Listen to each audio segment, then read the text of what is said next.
Halo, kembali lagi dengan Julian Bertekno. Jadi pada video kali ini saya mau sharing sedikit nih, gimana caranya kita memilih monitor yang tepat buat keperluan kita. Nah, sebelum saya mau menyampaikan nih, kenapa sih penting kita tuh punya monitor di rumah. Jadi, meskipun kita tuh mungkin nggak punya komputer desktop, monitor itu banyak kegunaannya. Kita bisa nonton TV, pakai TV box ya tentunya. Kita juga bisa colokin ke laptop. Dan kalau kita sudah punya dua layar buat bekerja, produktivitas kita pun bisa meningkat. Tapi memilih monitor bisa dibilang gampang-gampang susah dan agak cocok-cocokan juga. Dan pada video kali ini saya menjelaskan 10 hal yang perlu Anda ketahui sebelum Anda membeli monitor. Jadi yang pertama adalah ukurannya. Jadi pastikan ukuran yang Anda pilih itu cocok dengan kebutuhan Anda ya. Dalam memilih ukuran, Anda juga perlu mempertimbangkan seberapa besar space di meja Anda. Apakah muat, apakah meja Anda ternyata bagian depth-nya itu kecil sekali. Karena kalau monitornya kebesaran tapi nyata depth-nya kecil, jadinya monitor akan terlalu dekat ke muka Anda dan itu menurut saya nggak sehat juga ya. Ukuran monitor itu sendiri itu bervariasi, ada yang 17 inci, 19 inci, 27 atau bahkan 32 atau bahkan ada yang lebih panjang lagi, apalagi kalau yang model ultra wide. Kalau saya pribadi untuk keperluan kerja saya cenderung suka yang 27 inci atau enggak 24 inci. Karena kalau 32 inci itu sudah menurut saya ya masuk teritorinya TV, sementara kalau yang 19 inci, 17 inci itu cuma sedikit lebih besar dibandingkan laptop. Oh ya, ngomong-ngomong, yang saya pakai di sini adalah MSI Pro MP273A. Ini nggak disponsori MSI ya, dan saya juga nggak yakin model ini ada di Indonesia atau enggak. Tapi ini merupakan monitor yang bisa dibilang cukup murah dan saya akan jelaskan nanti belakangan. Yang kedua adalah soal resolusi ya. Jadi resolusi sebagaimana Anda ketahui kan ada banyak ya.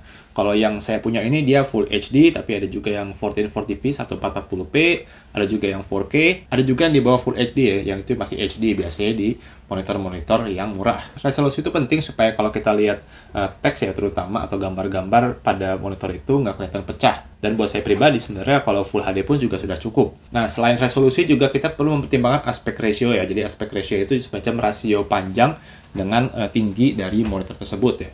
Jadi aspek ratio itu ada yang 16:9, ada yang 16:10, ada yang mungkin 21:9 kalau ultra wide, atau kadang-kadang juga ada yang aneh 16:18 kayak di LG Ergo Dual Up. Nah, bedanya apa? Kalau 16:9 menurut saya ini cocok buat nonton film dan buat general purpose ya.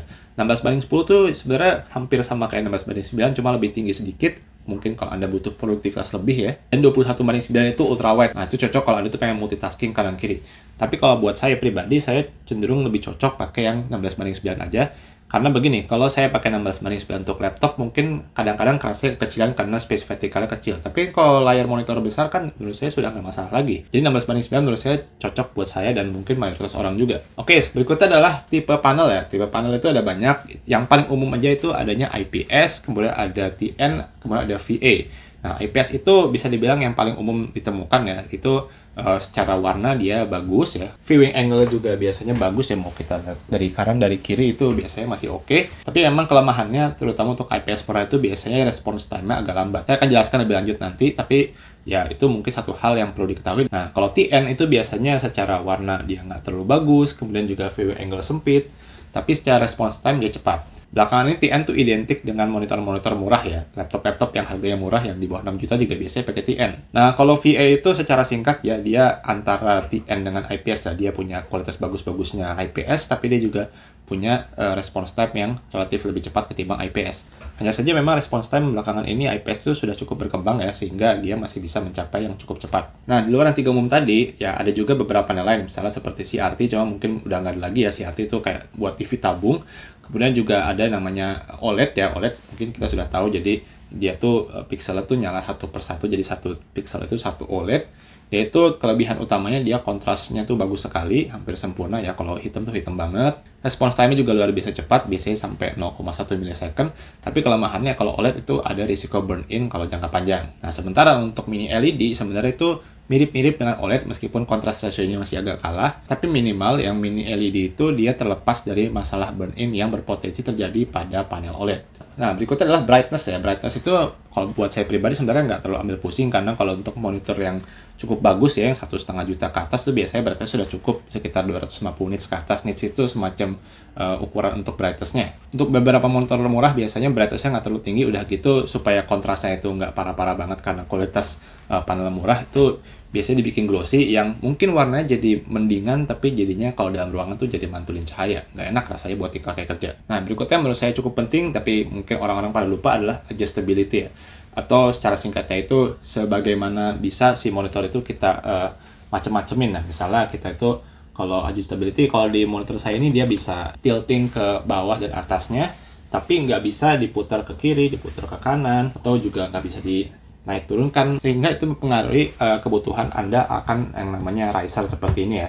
Jadi kalau Anda itu ternyata punya monitor fix banget, jadi nggak bisa diapa-apain, yang nggak bisa diputar sama sekali, nggak bisa diapa-apain lah si monitor ini, dan ternyata Anda itu badannya tinggi atau mungkin kursinya terlalu tinggi ya, ada kemungkinan Anda itu perlu riser.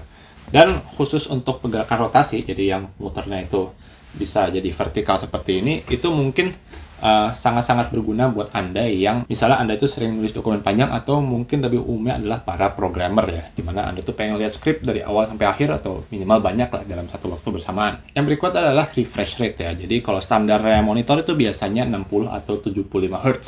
Tapi kalau untuk monitor-monitor gaming biasanya lebih dari itu, ada yang 100, ada yang 144, ada yang 360, dan lebih tinggi lagi ya bahkan. Kalau di monitor yang saya ini dia pakai yang 100 Hz ya. Tapi ya ini sebenarnya bukan laptop gaming juga, dan nggak ada tulisan kalau ini laptop gaming, bahkan di stikernya tulisannya Business and Productivity Monitor ya, bukan gaming. Tapi yang jelas high refresh rate itu adalah satu fitur yang penting kalau Anda itu main game, dan Anda itu main game yang kompetitif, udah gitu butuh respons cepat. Misalnya seperti game FPS ya, game tembak-tembakan. Kembali saya bahas response time.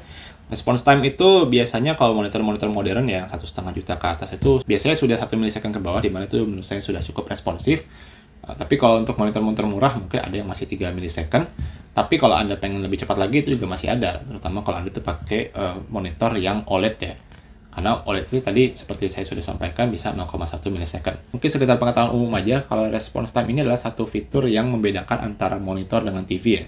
Dimana TV itu biasanya response time rendah banget, karena ya mungkin nggak perlu tinggi juga, jadi kan TV kan biasanya nonton, habis itu kita tuh nggak berinteraksi lah. Tapi kalau kita pakai monitor ya, karena kita tuh bekerja, kita lebih enak kalau mouse-nya itu responsif ya.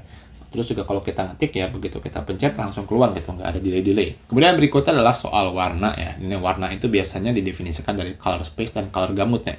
Nah, kalau color space-nya itu seperti sRGB, Adobe RGB, DCI-P3, dan mungkin ada lainnya. Saya sendiri sebenarnya bukan ahli kalau soal color ya, dan juga ditentukan dari color gamutnya. Mungkin satu hal yang penting untuk warna adalah kalau Anda itu berprofesi sebagai orang yang mungkin membuat produk, dan akurasi warna itu sangat-sangat penting buat Anda. Nah, itu Anda mungkin pengen yang color gamut itu bagus, karena Anda itu nggak pengen tentunya kalau Anda itu bikin produk warna birunya itu kelihatan bagus ya di monitor, tapi begitu dicetak ternyata beda banget. Yang akan penting juga adalah soal input ya. Biasanya itu ada HDMI, DVI, VGA, display, dan juga kadang-kadang ada USB-C. Khusus untuk DVI dan VGA ini terhitung port lama ya, dan kemungkinan besar dalam beberapa tahun ke depan mungkin juga sudah hilang atau mungkin sangat-sangat sedikit. Saran saya kalau mau beli monitor zaman sekarang itu minimal ada HDMI. Dan HDMI sendiri ada banyak jenisnya, tapi saya nggak bahas di video ini. Tapi HDMI itu adalah port yang paling umum digunakan di proyektor-proyektor, di TV-TV, sehingga kalau Anda punya port itu juga di laptop Anda, semestinya Anda nggak akan kena masalah. Lalu yang terakhir adalah soal fitur spesial, di mana untuk beberapa monitor tuh biasanya ada fitur seperti G-Sync atau FreeSync. Nah, apa itu G-Sync atau FreeSync? Jadi, keduanya itu adalah intinya satu teknologi software untuk mensinkronkan clock antara monitor dengan GPU. Sehingga kalau kita main yang mungkin butuh pergerakan banyak ya, misalnya FPS, kemudian kita lihat tengok kanan, tengok kiri, itu nggak ada pergerakan seperti patah ya. Nah, bedanya kalau G-Sync itu adalah support untuk graphics card dari Nvidia, sementara FreeSync itu untuk AMD. Kemudian juga HDR, jadi kalau Anda tuh suka nonton film yang mungkin juga filmnya tuh support HDR, nah, fitur HDR dari monitor tuh mungkin akan kepake. Kemudian speaker, nah mungkin speaker monitor tuh umumnya nggak bagus-bagus amat ya, masih bagusan speaker murah ini, kayaknya cuma berapa ya, 100 ribuan. Itu juga biasanya lebih bagus ketimbang speaker dari monitor. Tapi mungkin ada aja orang yang mungkin dia nggak pengen punya speaker, jadi pengen mungkin monitornya gampang dibawa kemana-mana, dan kalau butuh suara ya masih ada suaranya. Tapi kebanyakan orang sih biasanya lebih prefer kalau pakai speaker ya speaker eksternal seperti ini, bukan dari monitor. Dan yang terakhir itu adalah fitur curve ya. Nah, kalau saya pribadi saya nggak terlalu suka display yang curve, karena menjadi bikin kalau saya tuh berdiri ya nggak di tengah tuh jadi kelihatan agak aneh. Tapi kalau Anda itu yang butuh immersion ya, jadi pengalaman pakai monitor itu lebih kerasa immerse ya, seperti kita lebih masuk ke dalam gitu, ya mungkin curve adalah pilihan Anda. Oke, demikian aja video singkat dari saya, mudah-mudahan bermanfaat. Silahkan like video ini jika dirasa bermanfaat, subscribe jika tidak ingin ketinggalan konten berteknologi lainnya. Saya juga terima kasih telah menonton.